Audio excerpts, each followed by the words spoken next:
on Best of Breed Plus, the power of flexible integrations to drive donor-optimized experiences.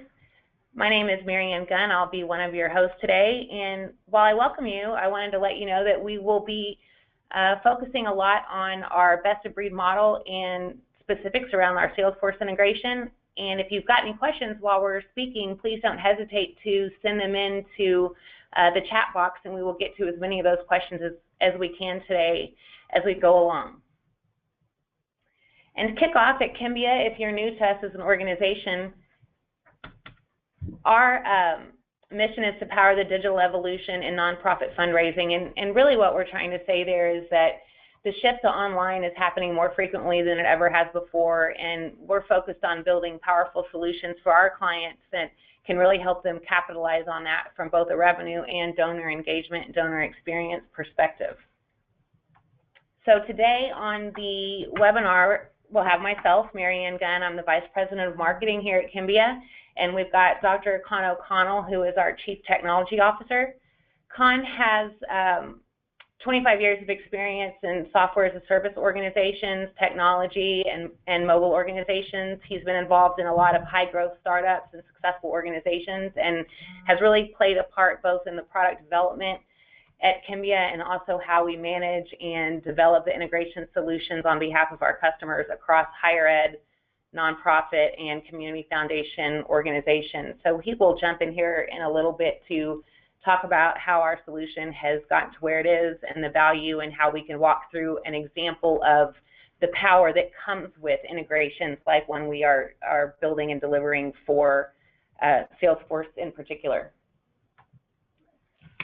One of the things I touched on a few minutes ago is that Kimbia has focused since its inception on really being a best-of-breed model provider, which means that instead of focusing on trying to be all things to all people, we look at being the absolute best online fundraising platform available for our customers. And as a result of that, we build the flexibility to integrate with systems to help our customers get the job done across donor engagements. And I will now pass it off to Con and welcome into the discussion to complete the circle, so to speak.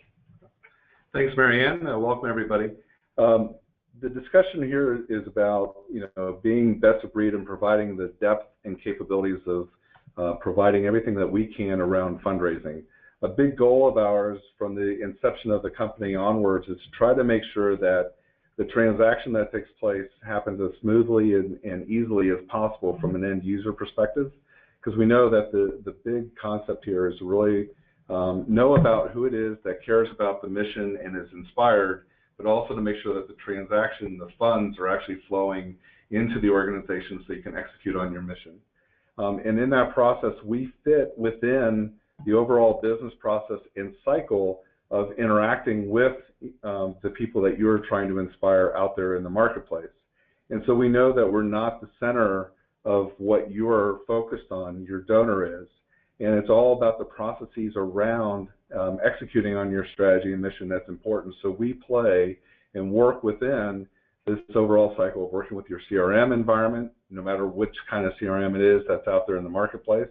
Obviously, Salesforce is a big, important part of that, and that's what we'll give as an example of what we're doing in this space to try to make sure we're working well within that cycle. But we also know that the communications and email notifications that you're doing, the things that you're trying to track from an analytics and reporting perspective, and then also how are you working within the different brand places that you are within the CMS. So if it's your own website, or if you're working within a larger organization's website as part of a larger event, for example, you want to make sure that your brand is out there and people know about who you are and what you're about. And being able to drive all that back through that the cultivation and nurturing of the donors that actually initially interacted with you. How do you nurture that and grow that relationship over time? And one of the big things about being best of breed is that we are focusing on fundraising. What is the process and what are the touch points around how people are engaging with that? And so as part of that is we want to make sure that we're offering you a number of different ways that you can engage users and actually have them interact with you and provide funds through that process.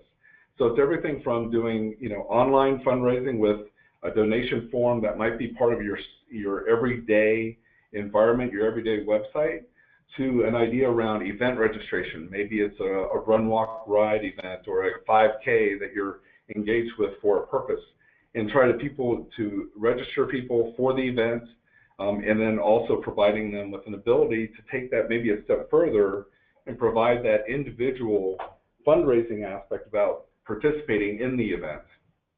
And that's where the peer-to-peer and the team and do-it-yourself fundraising process comes into play, that interacts largely with those kinds of purposes. But we also know that e-campaigners and the ability for people to go out and actually drive their own messaging and with their own network of people to drive that effect is important. And along those lines, we know that we've been seeing a large interest in what we're doing around giving days and crowdfunding events, which have a deadline and have a purpose in terms of what's occurring. A large part of that has been started out in sort of the community space, but we've seen that other large organizations are participating across the U.S. and even around the world in trying to drive some of these kinds of environments and these events.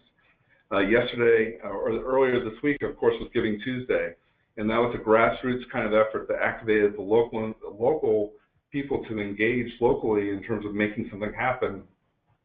And because of the power of social media, we've seen that that's really starting to take off in terms of everybody focusing and kicking that off. And of course, this year, you have also the fact that at the end of year, we're in December with the end of year, so it actually dovetailed nicely in terms of end of year kind of events and messaging that people were doing. And on the other side of things is, how are we going to go and make that happen?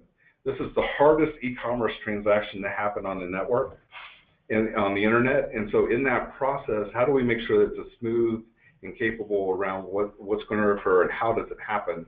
So how can we provide forms that can actually be intelligent and be responsive in terms of what you're doing?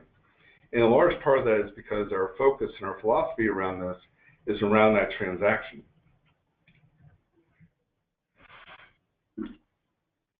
One of the things that has been challenging in the marketplace has been where people have been trying to take brick and mortar kinds of processes and apply them online, and it gets really frustrating sometimes for a user. If you think about the retail space, it's 60%, 60, 70, 80% with shopping cart abandonment that's going on out there in the marketplace. In our environment, we flip that orientation. For us, it's 60+% in terms of conversion rate, and largely it's because we're focused on what it is that matters in terms of getting your mission and your inspiration and allowing the donor to actually interact and actually transact at that moment of inspiration as quickly as possible. That's the important concept there.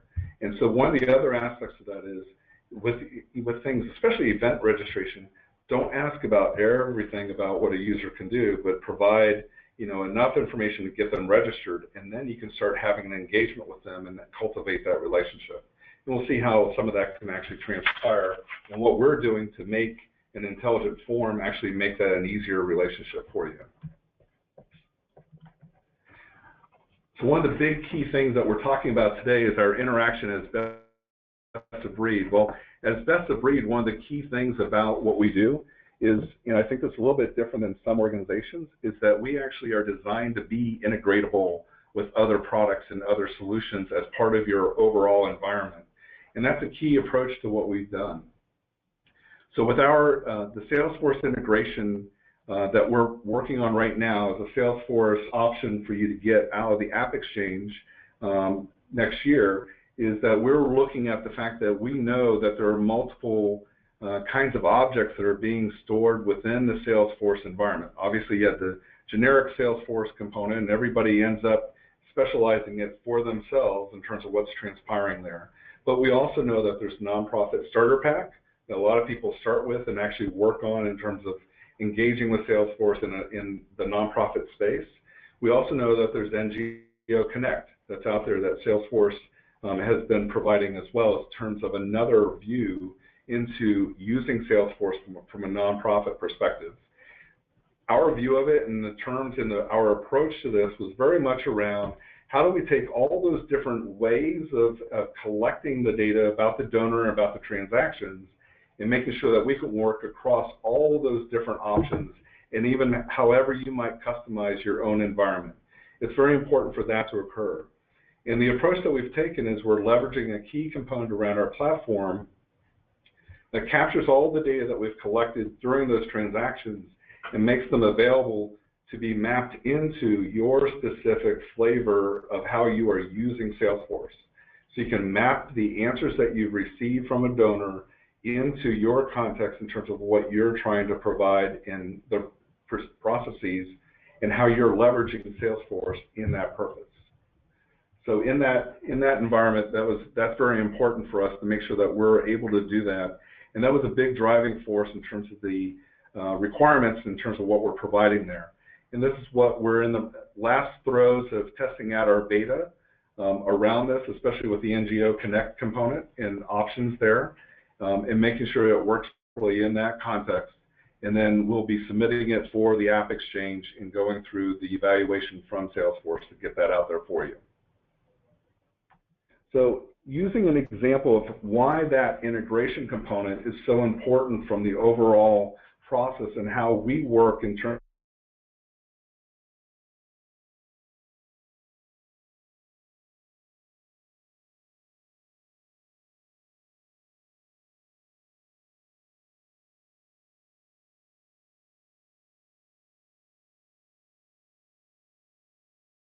of being transacted.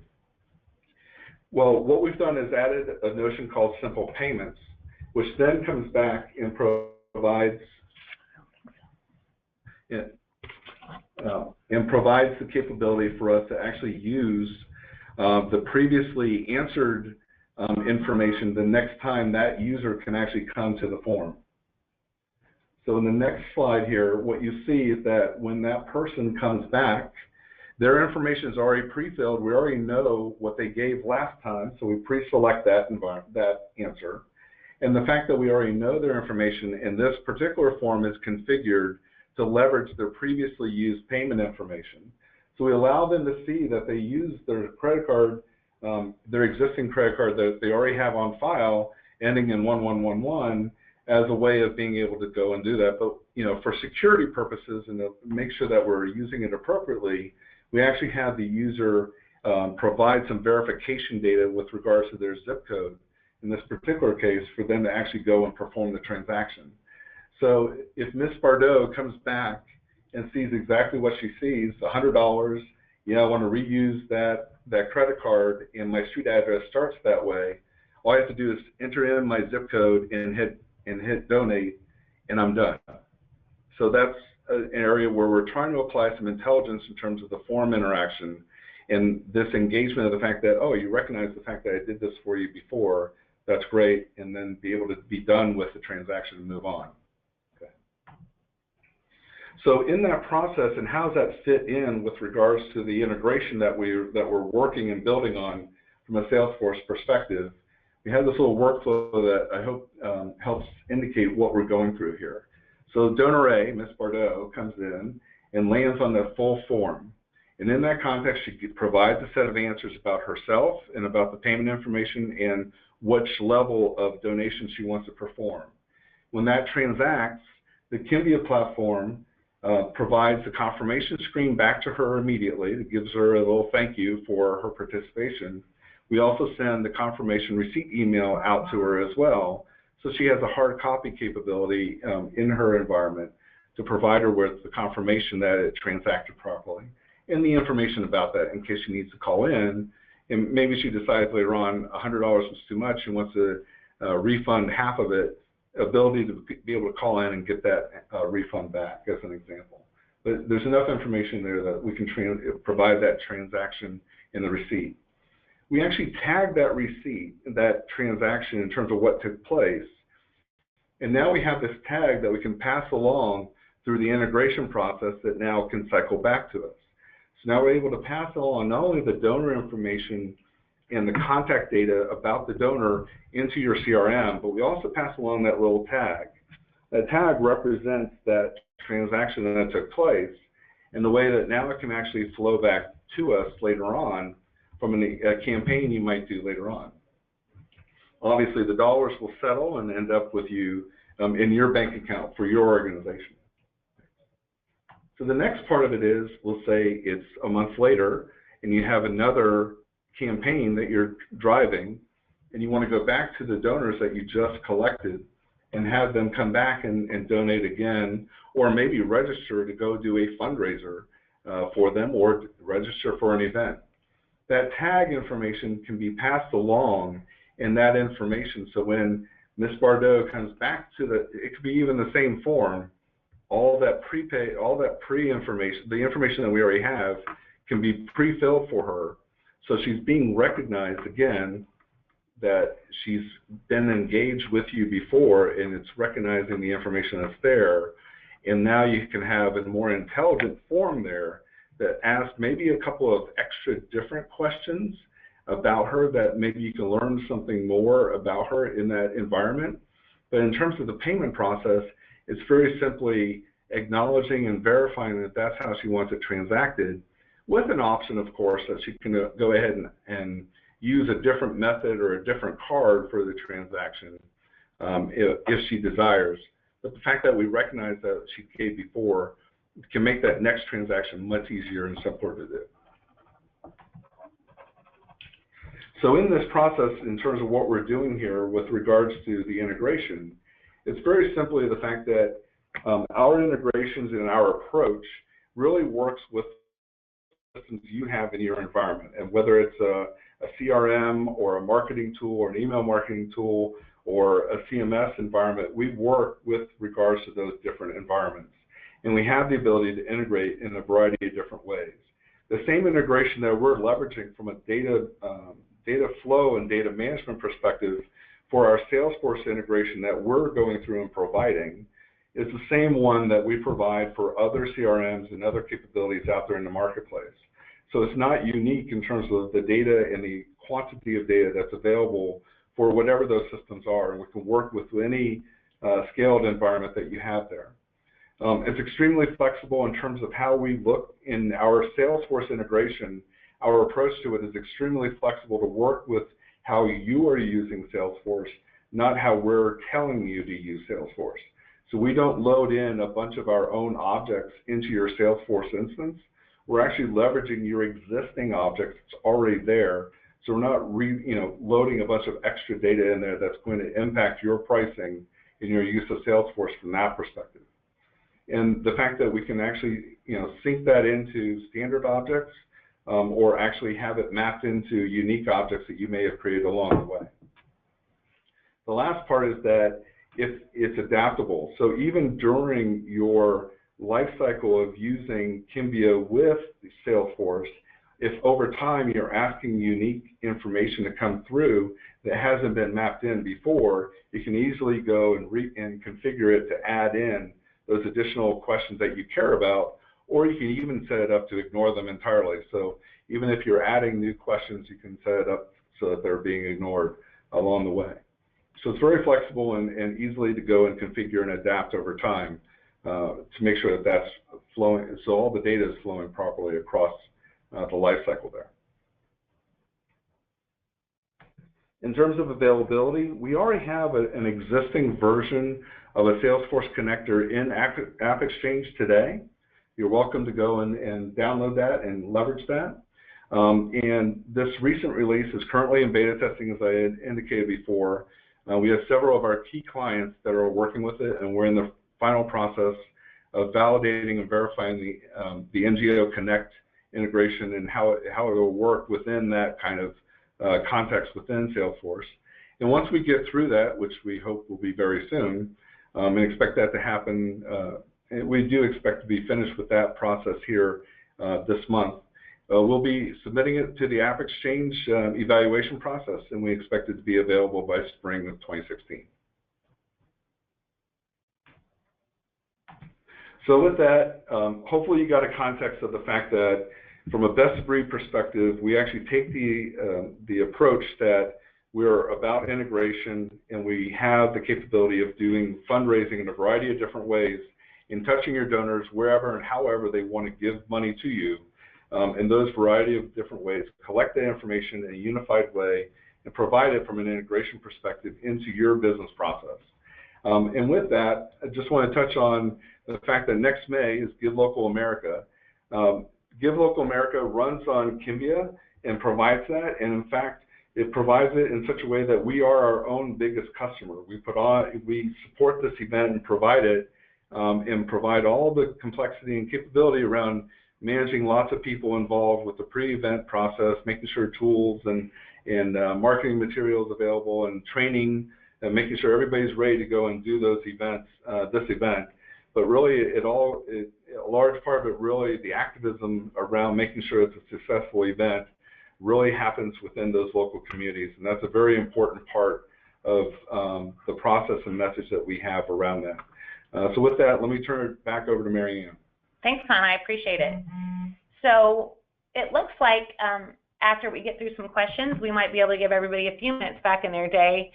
We don't ever know exactly how many questions we'll get or how long that'll take, but we wanted to provide a brief overview not only of the availability of Salesforce and what that could mean for your organization, but some examples of how we can really help optimize that donor experience and donor engagement. On the Give Local side, from a kind of recruitment perspective, for those nonprofits that are on the line, we will be doing the third Give Local America on May 5th, 2015. We've got on May 3rd, 2016, we've got some really cool announcements coming up in the next couple of weeks about some changes and some pretty neat things that are going to happen around Give Local.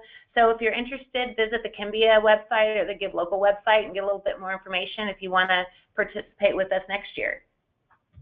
And that being said, we'll start to open up the lines for questions. And in summary, I just wanted to highlight that Con really did touch on the point of the best of breed model and the fact that while Salesforce is really exciting because of the commitment they've made within the nonprofit industry and how they're really supporting and marketing to and helping the missions across the organizations today, we wanted to make sure that we were optimizing our integration there, but it's certainly not limited in a Salesforce environment based on how we take our solutions to market. And on top of that, I would just encourage anybody outside of questions today to visit our website and fill out a form if you want to get some further information, or for anybody out there that might have wanted a more technical overview or more of a demo type environment, we can certainly get one of those scheduled for you. So we're going to take a look at the questions and tee one up.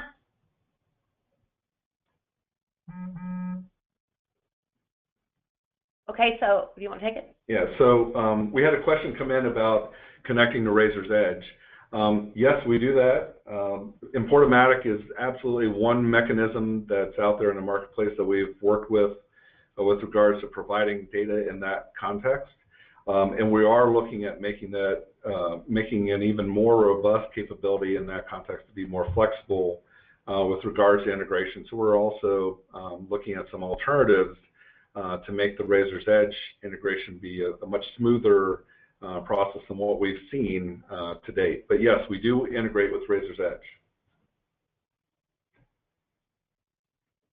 Yes, we also had a question here about multi-currency and multilingual support. Yes, we provide the capability within the system, within one login, within one system, to provide a multilingual support mechanism, and also to support multiple currencies for an organization. So if you're an international organization, for example, with chapters within Thailand and within Croatia, within Germany, and within the United States and Brazil and Japan, for example, we can actually support currencies across the board, and also support the forms within some of those languages also out of box with regards to providing some of those languages in there as well. We also have the capability there of adding more languages and more currencies as needed. We support over 30 currencies today and about 10 languages out of box today, but we can always add more into the process depending on your needs. Great. There's a couple more coming in. The next one is on integration with Sage ACT. So we do support the Sage process in terms of the transaction side of things. We've always worked with Sage. We do work with an organization that was spun out from Sage. Abila was formerly known as Sage for their their fundraising online product. I'm not familiar with ACT directly, but if there's some information there that you need, I'm sure we can do some investigation and get back to you individually. Sure, and there is a question here on event registration, which looks a little bit more detailed and probably something that we're going to want to follow up with you on directly. So just know that you'll get a note back from us, or we'll set up a time to chat with you about that further. And there's another cost about associated with Kimbia if we integrate into Salesforce. So we do tend to work with some of the larger organizations, and I think that the way I understand it, and I absolutely want Con to correct me or add on to this answer, is that there is an IT requirement, obviously, with any integration, and while we have made it pretty seamless and easy to use, there would be services costs associated with that, and I think it would depend on us looking at your environment and truly understanding that, as well as what kind of IT resources were internal that understood your Salesforce environment and could manage that side of it while we helped on the Kimbia integration side. So I think that's customer to customer, and we're more than happy to chat about what that looks like. Yeah, let me just add that the Salesforce integration, the connector that we'll be providing, the Salesforce application that will be available in AppExchange, there's no cost for downloading and installing that in your environment. It really becomes the relationship with Kimbia in terms of where the cost is around that part of it. But in terms of and then setting it up and getting it configured, and that's something that between services and support, we can provide that kind of support in terms of making sure that we understand the complexity of your Salesforce environment and what it takes to go and do the mapping. And we do have some training in that context as well that we can provide.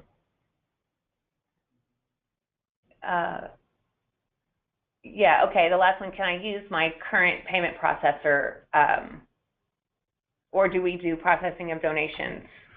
Good question. So in that context, we support a number of different processing engines out there in the marketplace, over a dozen, over 15 different integrations that we support from a gateway perspective, from Authorize.net, CyberSource, Payflow Pro, PayPal, Braintree, as well as I referenced earlier, Sage, and Elevon, a whole host of them across the marketplace that we support. So more often than not, support your merchant relationship with the payment processor that you already have that relationship in the environment. But for those customers that we also have interacted with where they don't have that kind of relationship, we actually offer Kimbia Merchant Services as well that we can provide. And so we are able to actually take the donation from a nonprofit in a tax-deductible way and provide disbursement on the back-end services as well. So we can work with both kind of customers in terms of what's out there in the marketplace. All right, well, that's good timing. I appreciate all the questions. Like I said, we will get back to certain individuals on questions that require a little bit more detail. Don't hesitate to follow us or email us at info@kimbia.com if you've got other questions, or we will be getting back to everybody as we get closer to the release and we have more materials that you might be interested in looking at. So stay tuned for that, and we really appreciate you joining us today. Thanks so much. Bye-bye.